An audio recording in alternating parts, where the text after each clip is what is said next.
Yaponiya Chiba Universiteti nano materialları kasbining doktorant o'quvchisi Abdulxabar Mirzahmatning bir parcha maqolasi 8 dekabr kuni dunyodagi nufuzli ilmiy jurnalda e'lon qilindi. Uning tadqiqot maqolasining fizika va materiallar ilmiy qatorliq sohalarda dunyoning oldingi qatorida turadigan 10 ilmiy jurnaldan biri hisoblanadigan Ilg'or materiallar jurnalida e'lon qilinishi Uyg'ur ilm sohasidagilarni suyundirdi. Elementlarni elektronlik spektroskop orqali bayqab chiqish mavzuliq bu maqolada yaqindan buyon quyosh energiyalik batareya sohasida zo'r g'ulg'uli qo'zg'agan perovskit quyosh energiyalik batareyaga eng ko'p ishlatiladigan materiallarning eritma usuli orqali yasab chiqilgan nefis parda yoki nefis filmning eng ustining qanday holatda bo'ladiganligini, ya'ni eng ustida qaysi elementlar borligi intayin oson va unumli usulda aniqlab chiqilgan. Angliyadagi Oxford Universiteti fizika fakultetining o'qituvchisi doktor Qurbanjon Barat Apandi Ilg'or materiallar jurnalining dunyo tabiiy fan sohasida ta'siri zo'r bir jurnal ekanligini, Abdulxabar Mirzahmatning tadqiqot maqolasining mazkur jurnalda e'lon qilinishining zo'r bir ilmiy muvaffaqiyat ekanligini aytdi. Abdulxabar Mirzahmat Apandi 2016-yil 10-oyda Yaponiya Chiba Universitetining nano materiallar kasbida doktorlikka o'qishga boshlagan bo'lib, kelar yili bitirdi ekan.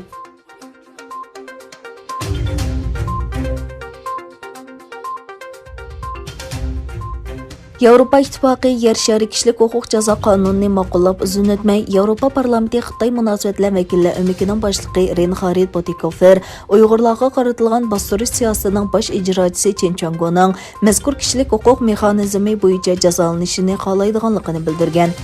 Reinhard Osiyo xabarlari gazetiga qilgan so'zda mundaq degan: "Men Xinjiang partikomining sekretari Chen Changoni Yevropa İttifaqıning yangi kishilik huquq mexanizmi bo'yicha jazolashga eng bo'p keladigan kandidat deb qarayman.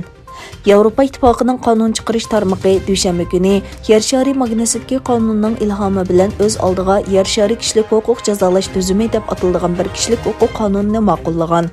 Amerika hukumati 9-iyul Chen Changgo qatorliq 4 nafar Xitoy amaldorini yer shari magnitski qonuni bo'yicha jazolagan edi.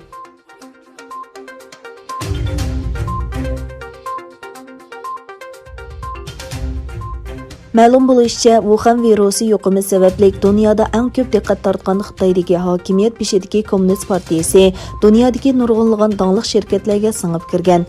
Angliya yakshanbalik pochta gazetining xabarida Xitoy kompartiyasi a'zolarining elchixona, universitet va HSBC qatorliq shirkatlarga singib kirganligi oshkorlandi. Xabarda aytilishicha, kompartiya a'zolarining oshkorlanib ketgan sonliq ma'lumot ombiriga asosan 1,950,000 kompartiya a'zosining Angliyadagi nurg'un muhim organ va shirkatlarga singib kirganligi o'tirg'a chiqqan. Gazet bu sonliq ma'lumotlarga baho berib, Xitoy kompartiyasining a'zolarining mudofaa shirkatlari, banklar, dorigarlik shirkatlari, shundaqla nurg'un diplomatik vakillar va universitetlarda aktiv ekanligini o'tirg'a qo'ydi.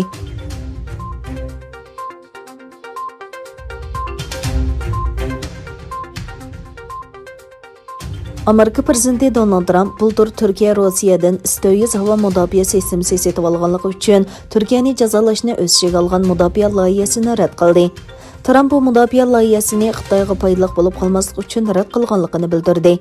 Trump Twitterda Xitoy yangi mudofaa qonun loyihasining eng chong utquchisi bo'ladi. Men uni rad qilaman dedi va bu qonun loyihasining Xitoyga foydali bo'ladiganligini o'tirg'a qo'ydi.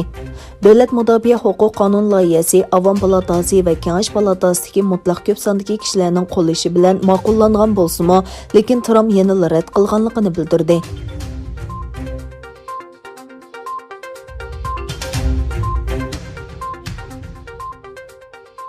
Angliya bosh ministri Johnson o'zining Angliya va Yevropa ittifoqi savdo kelishimi suhbatida kelishim hosil qila olmaydiganligini bayon qilib, ommaning 31 dekabr kelishimsiz ayrilishga tayyorlik qilishi kerakligini o'tirg'a qo'ydi.